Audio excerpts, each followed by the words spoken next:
सिर्फ index only mutual fund portfolio, जहां पे हमें कोई एक्टिव फंड अगर नहीं रखना है, सिर्फ इंडेक्स के अंदर इन्वेस्ट करना हो, तो कौन से म्यूचुअल फंड्स के अंदर हम इन्वेस्ट करेंगे। इंडेक्स फंड भी म्यूचुअल फंड ही होते हैं, जहां पे हमें बेहतरीन से बेहतरीन रिटर्न भी मिले, कम से कम रिस्क भी हो, और मतलब बेहतरीन पोर्टफोलियो बनाया जा सके। डेफिनेटली आज के जमाने में हमारे पास कई सारे इंडेक्स ऐसे अवेलेबल है जहां पे इन्वेस्ट करके हम अच्छा वेल्थ जनरेट कर सकते हैं, बढ़िया वेल्थ जनरेट कर सकते हैं। हमें डिपेंडेंट नहीं रहना आज के टाइम पे पड़ेगा कि हम सिर्फ एक्टिव फंड्स के अंदर ही इन्वेस्ट करें, नहीं। अगर जैसे कई सारे कंसल्टेंसी के अंदर भी केसेस आते हैं जहां पे उनको सिर्फ इंडेक्स ओनली पोर्टफोलियो चाहिए, क्योंकि उन्हें इस झंझट में नहीं पड़ना कि फंड मैनेजर चेंज हो रहा है या जो भी रीजन हो।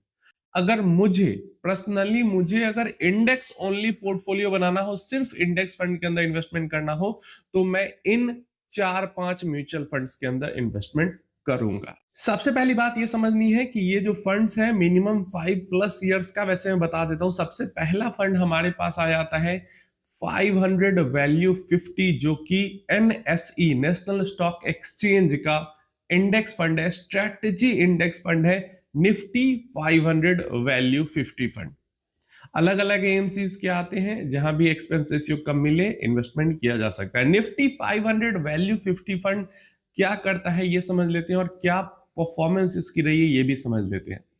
तो टॉप 500 मतलब 100 लार्ज कैप, 150 मिड कैप और उसके नीचे के 250 स्मॉल कैप्स।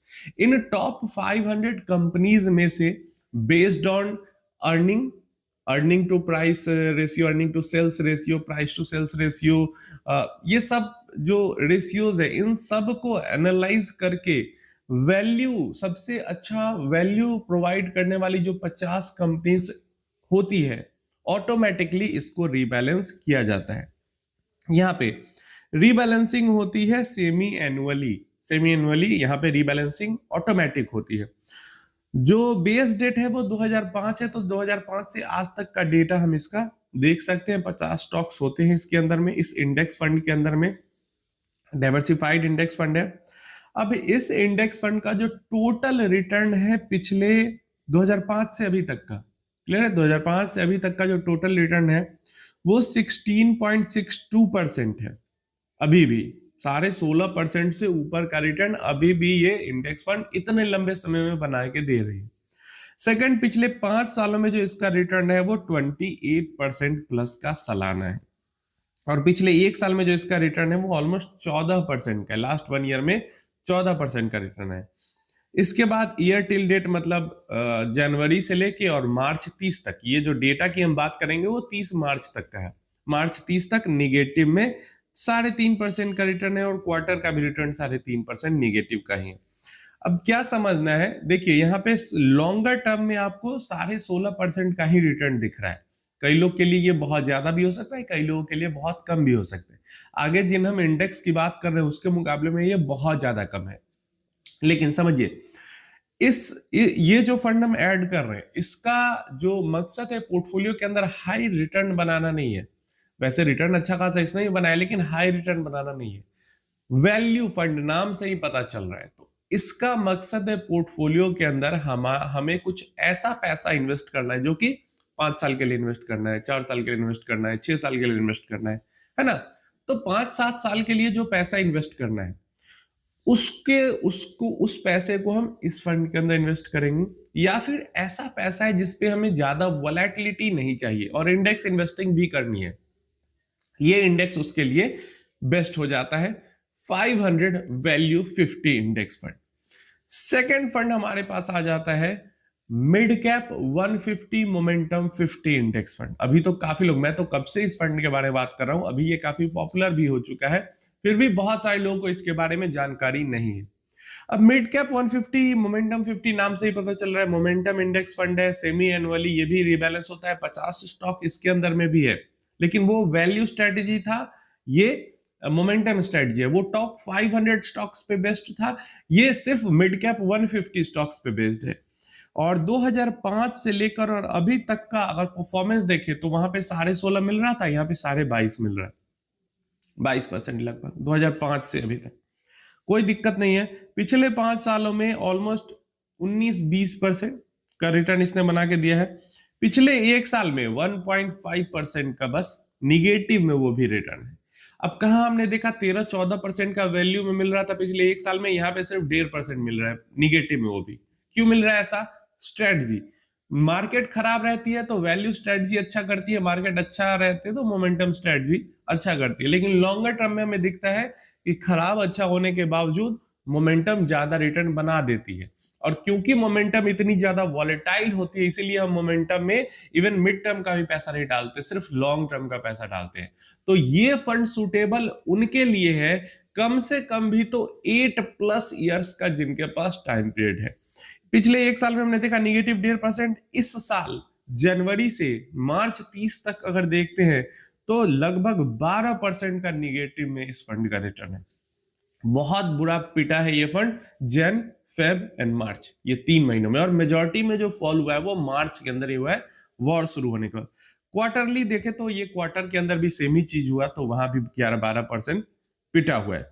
तो बहुत ज्यादा वॉलेटाइल फंड है और बहुत ज्यादा वॉलेटिलिटी के कारण ही लॉन्ग टर्म में इसका जो परफॉर्मेंस है वो इतना बेटर है। तो मिनिमम होल्डिंग पीरियड अगर 8 ईयर्स है तो इस इंडेक्स फंड के अंदर इन्वेस्टमेंट किया जा सकता है। यहाँ पे हमारा मिड कैप यूनिवर्स कवर हो जाता है। नेक्स्ट फंड की अगर हम बात करते हैं, यहाँ पे हमारे पास आ जाता है Nifty small cap 250 momentum quality 100 index fund. अब इस इंडेक्स फंड के थ्रू हम स्मॉल कैप यूनिवर्स को कवर करेंगे और यहाँ पे हमें momentum plus quality strategy factor का बेनिफिट मिल जाता है।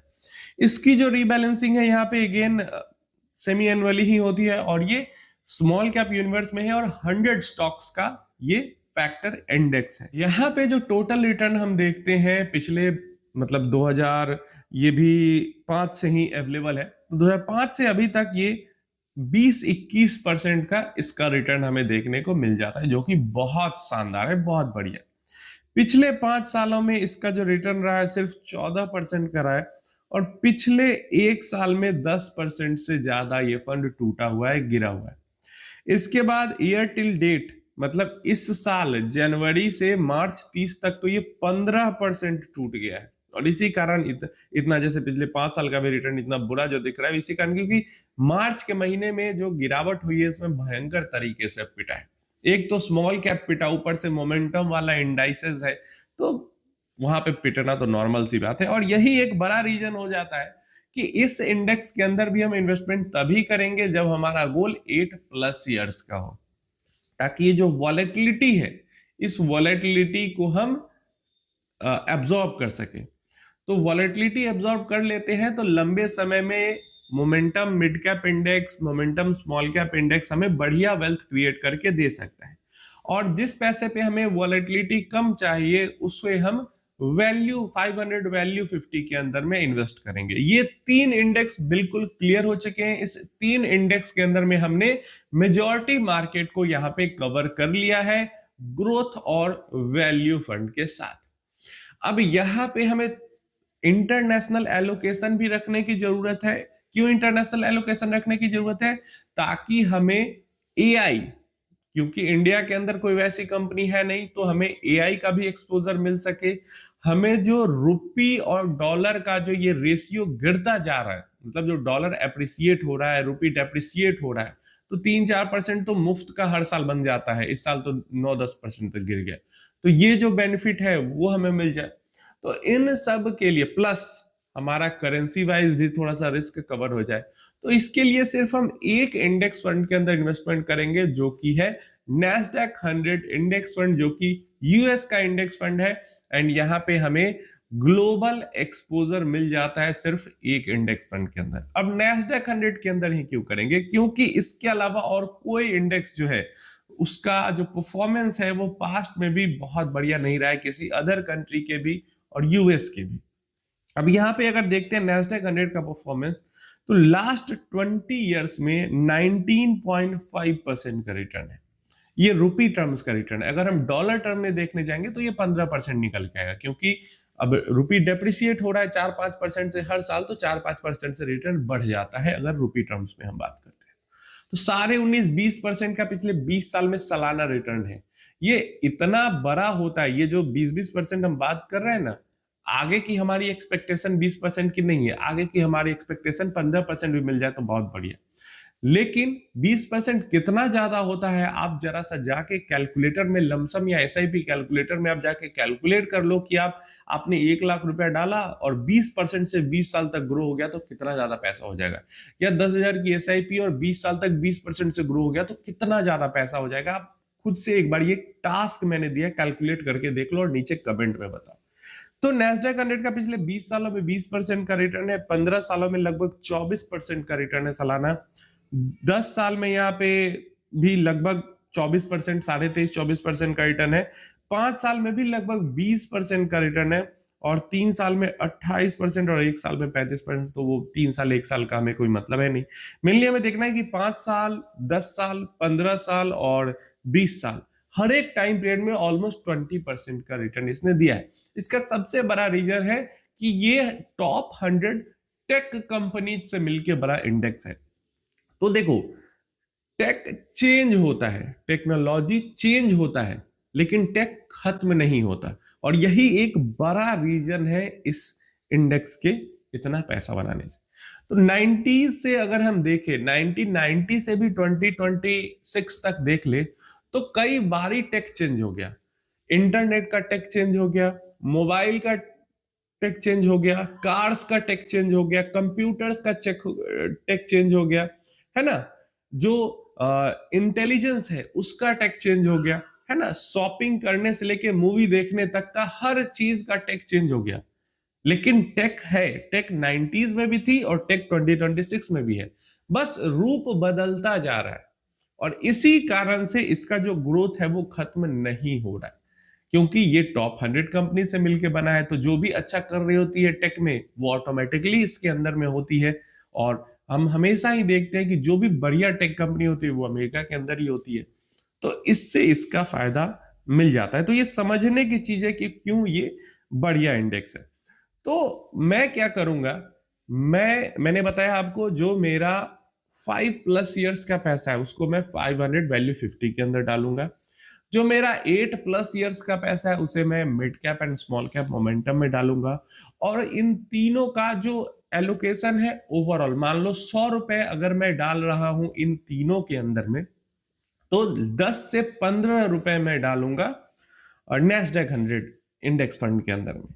इसके अलावा मेरे पास जो 1 साल का पैसा होगा उसे मैं डालूंगा लिक्विड फंड के अंदर, या फिर आर्बिट्राज फंड के अंदर, या फिर मेरे पास जो भी लिक्विड पैसा होगा जिसे मैं जब चाहूं तब निकाल सकूं, इधर डाल दूंगा।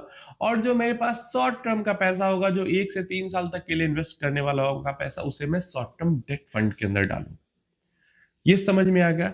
इसके अलावा ओवरऑल जो मेरा पोर्टफोलियो है उसका 10% मैं गोल्ड के अंदर डालूंगा, जो कि मैं पर्सनली प्रेफर करूंगा कि फिजिकल गोल्ड हो, लेकिन अगर बहुत ज्यादा बढ़ जाती है क्वांटिटी में बहुत ज्यादा बढ़ जाती है तो मैं पेपर गोल्ड भी, लाइक म्यूचुअल फंड्स के थ्रू भी गोल्ड में इन्वेस्ट करना चाहूंगा। बस यहां पे मेरा इंडेक्स ओनली पोर्टफोलियो कंप्लीट हो जाता है। आप अपनी राय इसके बारे में नीचे कमेंट बॉक्स में जरूर देना। अगर मुझे बनाना हुआ इंडेक्स ओनली पोर्टफोलियो अपने लिए तो मैं ऐसा ही